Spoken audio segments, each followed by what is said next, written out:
really sad because she's leaving to India for a few weeks.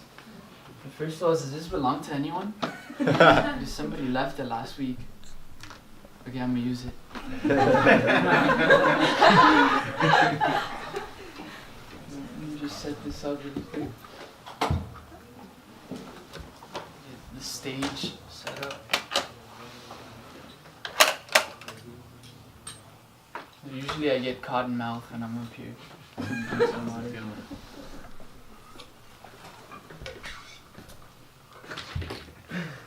Yeah, so welcome to Mantra House. Usually we don't really have like the Valentine's Day experience on Mantra House because it falls on different days. And I wasn't really scheduled. I wasn't scheduled to speak today actually. It's not really my thing to speak on Valentine's Day, the love day. And so I was on my knees like begging Atoya to like please speak. She was hesitant. She didn't want to speak. She's leaving to India in a few days. So and I was like, tomorrow. And so I was telling like, please, you're a natural speaker. You don't even have to practice. Just go up there and speak. But she couldn't do it. So I'm here today on Valentine's Day. And I mean, what the heck do I know about love? I've been single for 7 years, and so like what do I know, right? But either way, I had to step up to the plate and I had to come up with something for you guys, according to my own experience. So here it goes. So before we dive deep into the love frequency, the love supreme, which is today's title, let me first give a quick briefing of what this Valentine's Day is all about. I did a quick research. We won't dive too deep. We're pretty much just going to scratch the surface and just talk about it a little bit. So from what I read is that beyond the romance, beyond the chocolates, the hearts, the strawberry covered chocolate things, the marshmallows, beyond that aspect of Valentine's Day, it's said that the origin comes from two saints, sometime between, does anybody know the date? Sometime in the medieval Europe. And so there was these two saints who were coming from the tradition of Catholicism. And they were extremely absorbed in their spiritual practice, and they were having spiritual experiences. And because at the time that wasn't really allowed, it wasn't really allowed for somebody to propagate spiritual subjects. Then in turn, because they were out in public discussing these topics to other people, they were captured, they were tortured, and they were murdered. Just because they were expressing that love supreme to the people in the public. And so therefore the origin of Valentine's Day was that they would celebrate the life of these saints. It was called Saint Valentine's Day. And because of that particular setting of Valentine's Day, which takes place in the beginning of spring, you get a sense of the flowers blossoming, the birds chirping, it's mating season in the animal kingdom. Then human society eventually transformed that into something romantic, having to do with love and relationships in the romantic sense, like partnerships. And so there we have now Valentine's Day, where it's almost like Christmas for people, where you know it's Valentine's Day, whether you're locked up in your room, you already know it's Valentine's Day. You just open your phone and you'll just see it everywhere. And so as far as my experience goes here in LA, I've been living in LA for 19 years. We're completely surrounded by it, completely absorbed in it, even since childhood. I mean, who here remembers the elementary school day experiences on Valentine's Day? Yeah, it's like better than Christmas. Before Valentine's Day, you go to the stores, you buy a bunch of little cards. They can be cartoons, movie characters, just like random stuff, just super funny. You open the little card, it flips in half, and you just write to, and you put, this teacher gives you a whole list of all the students to write to, and then you put from, You could add a little personal message if you like for your crush or something. And then inside you put a candy, and then you close it with a sticker. I don't know if they still do that, but that's what we used to do. And so the next day at school, you're just looking forward to it. You do all the work, and towards the end, you just exchange all these little cards with everyone. Some of them are romantic, some of them are funny, some of them have cool like holographic ones, like Dragon Ball Z, or something cool like that. And so ever since childhood, we're completely absorbed in this concept of romance and love, from the cartoons we would watch, from the movies, from the novels, etc. All because it was just something that we're just constantly surrounded with. And so in turn, in tender ages, in very young stages of life, it feels normal. It's a lot of pressure in our minds at a very young age to establish relationships with one another in a romantic sense. You start thinking like having a girlfriend or a boyfriend, even in elementary school, sometimes even in kindergarten, maybe even in preschool.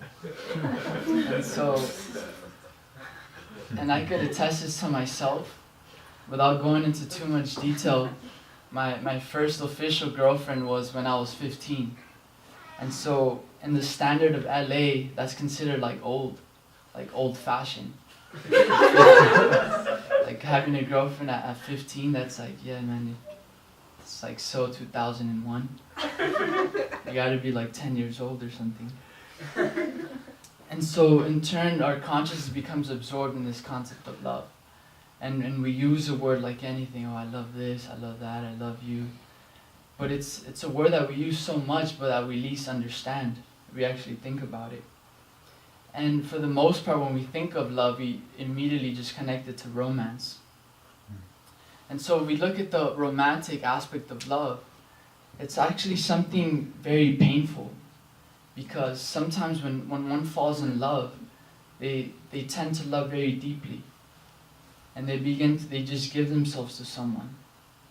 And if they don't get that same reciprocation, or if something bad happens in the relationship, then they just get completely shattered. And it creates a lot of pain, a lot of emotional knots happen in one's mind, and especially in the heart.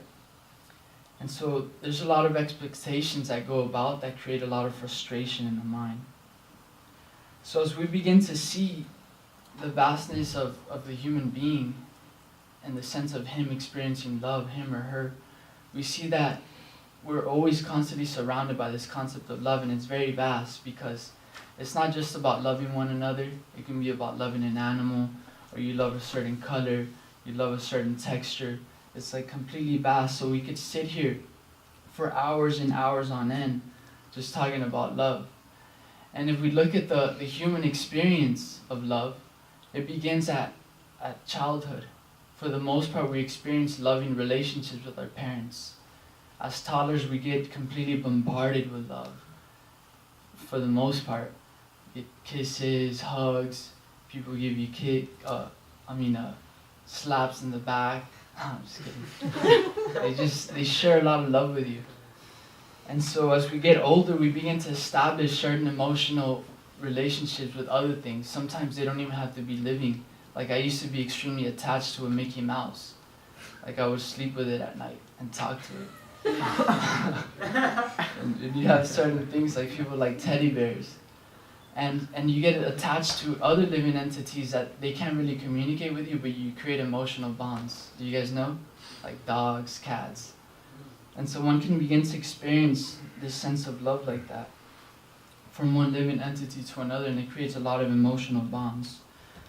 So love is a vast concept, and since it's Valentine's Day, we don't really have time to dig deep into the psychology of all the different aspects of love. But today I want to focus on the romantic perspective of love. That's why you guys are here, right? So you guys want that real stuff. And I want to first talk about the material aspect of love. Love within bodily relationships. And then slowly transfer over to spiritual love. The love supreme. The love that transcends the body. And before that, I'm getting a little cotton mouth. So I gotta drink some. So to start off, my first message of the night goes out to all the single people in the audience. So shouts out to you. So whether you're here for the first time, it's your first time exploring spiritual consciousness, whether you're an experienced comer at spiritual gatherings, whether you have a solid practice, you've been practicing for some years, or whether you're just an all-around legend when it comes to spirituality and you've been practicing for years, whether you're single, actually if you're single, then this applies to you too, because it can be hard sometimes. Generally the human being doesn't like to feel alone. We always like to have somebody there. And so, especially I would say, according to my own experience, when it comes to spiritual circles, we tend to have that feeling that we want somebody there with us. Do you guys feel that sometimes? Because the mind is just sitting there trying to focus on the self, and the mind can begin to attack. Because in spiritual circles, the whole purpose of that influence is to begin to uncover the layers of the false ego. And so the mind will try to latch onto things that connect to the false ego, to the body. So you'll be sitting there in meditation, and slowly a thought would come in like, man, I sort of wish I had somebody here, like meditating with me right now. Somebody that I could share my spiritual knowledge. Like I have so much knowledge, and we could share and we could inspire one another. And so the mind would gradually begin to think like that. And if we continue to feed that thought, to feed that thought, then the mind just slowly begins to eat away at you, and it becomes like an intense urge to want to have some sort of relationship. And so it can be hard sometimes, because the mind is, the uncontrolled mind will just take over. In the circles of spiritual societies, you'll be thinking like where's my girlfriend? Like where's my boyfriend? Like this person seems right. Like this person, she qualifies. She has these sort of tendencies. And so the mind will think like that very easily in these types of atmospheres. And so one thing's for sure, and I could attest to it, that in actuality, being single is an extremely valuable time. It's actually a great gift, because it's literally the time to party. You don't have to worry. It's a time for spiritual party. That is, it's time to focus, to dive deep, completely immerse yourself in your practice. You don't have to really worry about like, oh damn, I didn't do this, I need to send a text message. You have complete silence within your own practice, and you could really dive deep.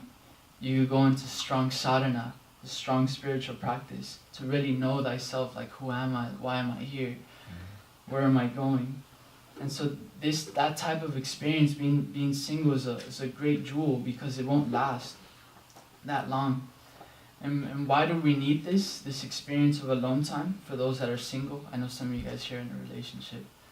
But for those that are single, we need that because we gotta love ourselves first. In order to love others, we first gotta love ourselves, because how can you give something that you don't have? And so it's considered to be a very valuable time, and it's a perfect time to really anchor yourself in knowledge of the self, to really anchor yourself in your spiritual practice, and to really take advantage of that precious time. Because after some time, because of our genuine natures and the whole of the human experience, after some time that person will come. If you genuinely need somebody to really just go together like peas in a pod to influence you, to inspire you in your spiritual life, then that person will come. And so you don't have to go out looking, you don't have to force it. You don't have to be looking for it at every corner. You don't have to go through the social medias. You go through the Facebook, through the Instagram. You look around and, oh yeah, this one for sure. you hit the follow. You try to slide into the DMs. Or they slide into yours, whatever. So you don't really have to do all that, because if it's meant to be, it's meant to be. It'll come naturally. And it'll come, it's not something just artificial that'll just come naturally and slap you in the face. It's going to come because of our karma. Because of our karma, that person will come that's perfectly in tune to our nature. And so, in the meantime, if that person doesn't come, we don't have to be playing the waiting game. That's the worst thing that could be done to the mind. You're just thinking every second of the day, like, all right, I'm 25 now, I feel like I'm ready. Like, where's that person? And so you don't have to think like that, because if you do think that way, it's going to create a great disturbance in the mind. You'll always be in anxiety, you'll always be in desperation, really looking for that someone, and it'll create a great imbalance in your spiritual practice. So, as a single person, I would say that we should use our full energies to really have a steady spiritual practice, to really utilize all our energies to really anchor ourselves and establish like a strong foundation that won't break us. And that when that person comes, because that person will come, you'll be ready. For the most part, you'll know that this person's for you because they'll intensify your practice. Rather than distract your spiritual practice, they'll encourage you and they'll inspire you to go even deeper. And so I'm not really saying that you have to be an enlightened master in order to find a partner. But, this is a big but, you at least have to have your priorities straight. Because if you don't have your priorities straight and you're just out and about, just constantly thinking of finding the perfect person at all times, and you have a checklist, you see someone, you pop the checklist, you're like, alright, plus points, that was good.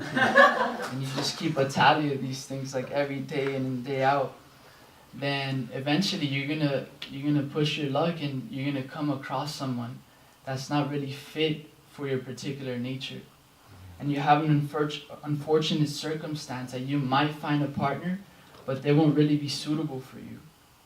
And rather than finding a life partner, you'll end up with a life sentence. Which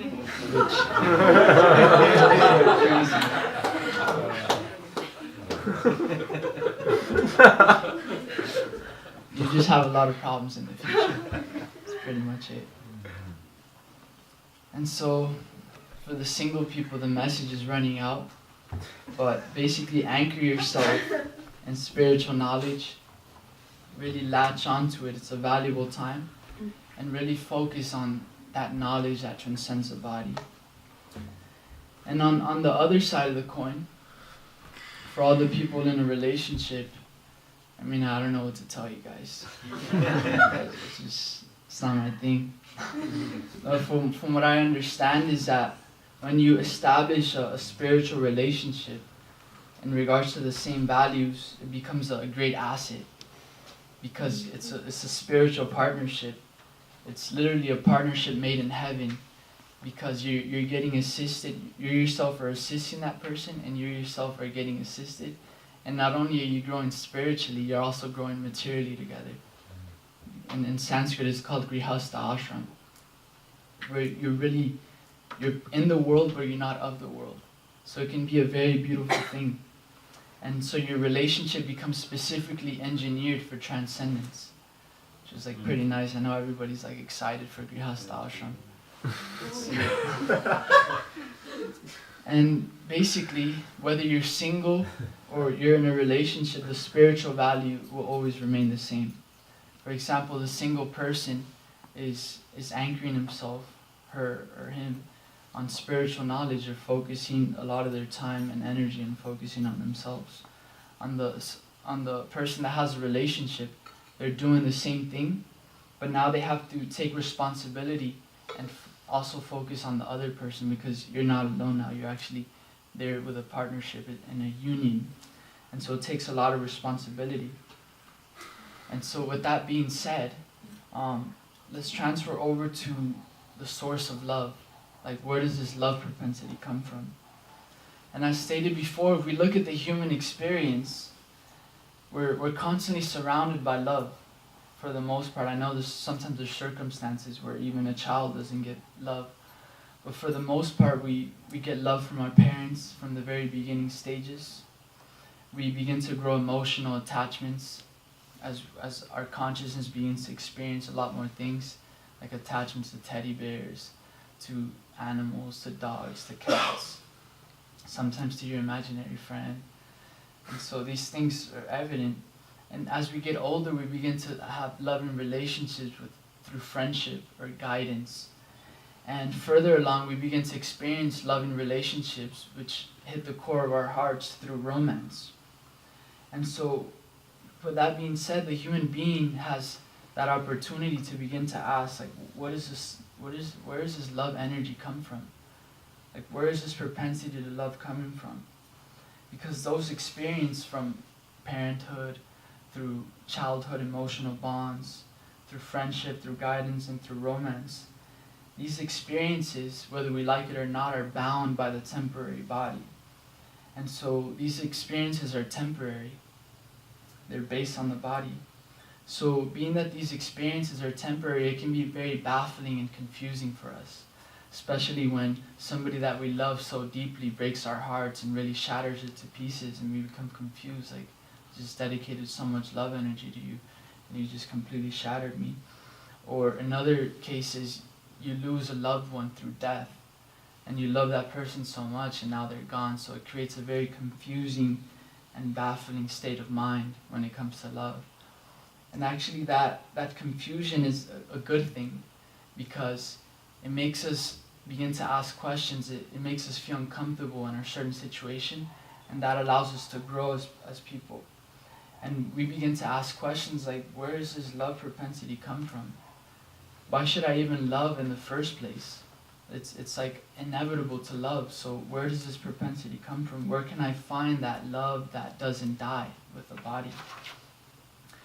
And so this is when the journey begins for the human being who begins to ask these questions, to really begin to uncover that love supreme. But how do we experience that love? We can talk about supreme love for ages, but how to actually experience it? The first thing that should happen is that we should receive knowledge. It's not that we're going to receive a bunch of knowledge at once. It's just practical knowledge that gives us information as to who we are. And so that's spiritual knowledge. Through that spiritual knowledge, we then begin to awaken the intelligence, and we could begin to think, will, and feel in connection to that intelligence. We could utilize our body like a vessel in order to pursue that love, to actually find it, to actually exert energy so that you can get something in return. And so when the human being goes out on that journey that begins within, he'll come across a lot of guiding principles that are all pervading throughout the whole history of the world. And these principles can guide you, and they could really answer all the questions that you have on your discovery of self. And one of them can be found in the ancient teachings of India, in this book called Bhagavad Gita. Who here hasn't heard about Bhagavad Gita? No? Yeah, it's extremely life-changing. And so once we receive this type of knowledge and we take advantage and we utilize our intelligence, we can begin to read, we can begin to practice, and we can begin to experience. And so once we receive this type of knowledge, we'll begin to uncover the hidden symptoms of the soul. For example, it's said on the text on the Bhagavad Gita that the tendency of the soul, the tendency of the individual living entity, is to love and be loved. Like there's no denying it. To love and be loved. And it's said that that same tendency is in the Supreme Soul, in the source of the Spirit. To love and be loved, but in a far grander scale. And this type of relationship with the individual soul, this relationship known to humanity, and this is what we call deathless love in the circles of ancient wisdom.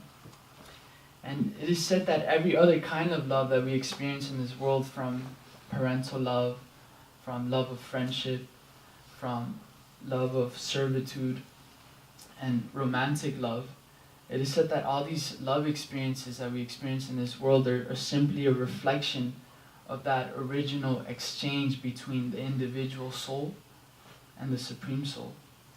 And in Sanskrit, there's a particular name for this relationship. And do you guys know the name of it? Oh, that's super nice. It's close. It's called Bhakti. And so this is the Sanskrit. This is a nice one. And so this is in Sanskrit, that relationship is called Bhakti. And the process of awakening that love is called Bhakti Yoga. And so in actuality, all of us here are already on this journey to uncover this Bhakti, to uncover this love supreme. Because solely on our interest in spiritual topics, could even be from mysticism, meditation, yoga, just uncovering knowledge. Because we have that tendency to dive deeper, we're already beginning that journey unknowingly or knowingly. And what are some of the experiences of this Bhakti Yoga? Well, basically you start to do crazy things. And I could attest to it. You know how when you're extremely in love with someone, you do crazy things that you normally wouldn't do? There's probably a movie named like Crazy Love or something. But I can attest to it, and I'll share with you guys a short story of, remember how I told you guys that my first girlfriend came to my life when I was 15? Well, I'll tell you guys a story on that. It's a crazy one. So, you know, when you're 15, generally the tendency is that once you get out of school, you should be at home. Unless you're this kid right here. But for the most part, you should be, once you're 15, you should be home. Unless you're doing like extracurricular activities, or you're in a athletic sports team or whatever. But for me, because I had my first girlfriend when I was 15, it was Valentine's Day. And I wasn't going to go home straight away. I was at least going to spend an hour and just go to her house and hang out with her and just do like Valentine's Day stuff. And so, you know, I go to her house and an hour goes by and then 2 hours go by. And keep in mind that I don't have a phone back in the day. That was like 2007. And so my mom, I'm thinking in the back of my mind like, dude, my mom's going to kill me. She doesn't know where I'm at. I'm 15 years old. She's at home thinking that I'm going to be home. And so, you know, hours keep going, and it turned out to be 8 p.m. And I'm walking to my house, and I know I'm going to get it. And so as soon as I walk in, you know, I got whooped. Straight whipped up. And I mean, not to go into too many details, but my mom was like crying. She didn't know where I was. She had called the whole neighborhood. And so because I was feeling this tendency of love, I did a lot of crazy things. So for those in the path of Bhakti Yoga, we do a lot of unusual things to uncover that supreme love. Some people would quit their job and they just become monks. They quit their school. They change their diet. They completely begin to re-engineer their whole lifestyle. They shave their heads and leave a little tail at the end in the name of knowledge. Or they stay single for an extended period amount of time, like 7 years. Or they go to India, they go and live in India for years and years, and they just make that their home. Or they go out and distribute meditation books in street corners, just get completely ignored by every person that walks. Or they start places like Mantra House, which take a lot of blood, sweat, and tears to make these things happen.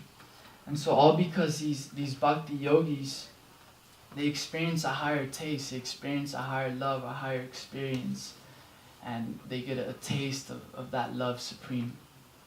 And so this is Bhakti Yoga, this is a love frequency of the love supreme. And thank you guys.